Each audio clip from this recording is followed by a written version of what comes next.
Son Mar de la Peña, son a coordinadora do Grupo de Traballo de Violencia de Xénero e Saúde do Sergas e, como sabedes, estamos facendo unha serie de entrevistas a expertas profesionais na materia de violencia de xénero. Hoxe contamos e temos o privilexio de ter connosco a Paz Ramírez Maseda. Paz é traballadora social, ten 29 años de exercicio profesional no Centro de Saúde de Ribadeo e vamos a facerlle preguntas relativas ao contexto profesional no que ela desenvolve as súas funcións. E para comenzar, si te parece, Paz, gustaríanos preguntarche, desde a túa experiencia na atención primaria, cal é o papel que ti destacarías e máis relevante nas profesionais e profesionais do traballo social, desde a perspectiva de violencia de xénero, claro. Claro. En atención primaria de saúde, porque é un lugar de privilexio para detectar precozmente as mulleres en situación de violencia de xénero, temos un papel absolutamente fundamental dentro dos equipos de atención primaria nos que estamos traballando, non? Precisamente esa interdisciplinariedade nos dá a posibilidade de tratar e detectar moito mellor as mulleres en esas situacións. Nosotras, nas nosas propias consultas, podemos facer unha detección precoz. Moitas veces as mulleres non veñen a contarnos dunha maneira directa que están nesa situación, pero sí que veñen por outras moitas cuestións. No transcurso desas entrevistas podemos ver que hai uns indicadores de sospeita que poden facer pensar que esa muller está sufrindo esa situación e, polo tanto, podemos traballar dunha maneira directa desde aí. Pero tamén é moi importante o acompañamento que facemos ao equipo profesional co que traballamos, as médicas e os médicos, as profesionais de enfermería, as matronas, aos pediatras, a todos os profesionales que nos acompañan nese equipo interdisciplinar e que en moitas ocasións, digamos, necesitan de nós, por dicirlo así, para facer unha continuidade neses procesos de atención. Pensando nos servicios de urxencias hospitalarios e nos PACs, cal sería o papel do traballo social nestes ámbitos?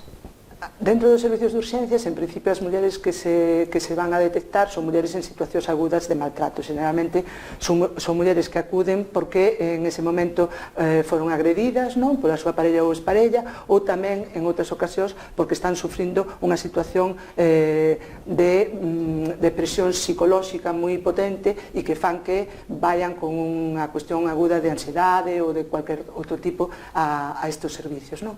É verdad que aquí hai que diferenciar cando o personal de traballo social está no propio centro e cando non está. É verdad que os puntos de atención continuada e tamén as urxencias hospitalarias, cando son pola noite atendidas esas mulleres, non existe a figura do traballador social en esas 24 horas de atención e, polo tanto, o importante aí sería sempre facer unha coordinación posterior co Servicio de Traballo Social, ben do hospital ou ben da atención primaria de saúde da que sexa esa muller, non? Para que esa continuidade se dé despois dentro dos servicios de atención primaria, que son os servicios referenciais para a continuidade desa atención.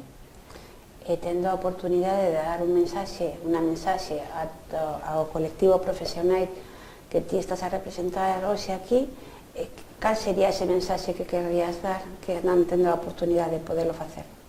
Bueno, eu creo que as profesionais do traballo social dentro dos servicios de atención primaria de saúde e tamén dentro dos servicios de atención hospitalaria debemos, o primeiro de todo, ter formación en violencia de xénero. Eso é básico e fundamental para saber do que estamos a tratar e como vamos a acompañar ben ou mal a esas mulleres. Vai a depender da formación que teñamos en este contexto. Por outro lado, tamén saber que somos o nexo de unión tanto de coordinación interna cos nosos profesionais de referencia sanitarios, como ben dixen antes, pero tamén un nexo de unión con os servicios sociais, con os centros de información á muller, con os dispositivos de atención fora do que é o sistema sanitario, e a traballadora social, o traballador social, somos nexos de unión en esos dous sistemas, tanto de coordinación interna como de coordinación externa. En ese sentido, é fundamental estar ben formadas e, sobre todo, saber que isto vai a depender do traballo das traballadoras sociais como parte fundamental dos equipos de atención a estas mulleres, non?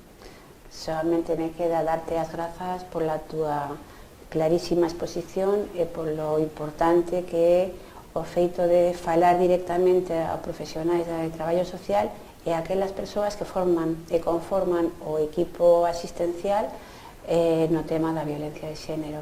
Moitísimas grazas pola tua presencia e polo teu mensaxe. Gracias.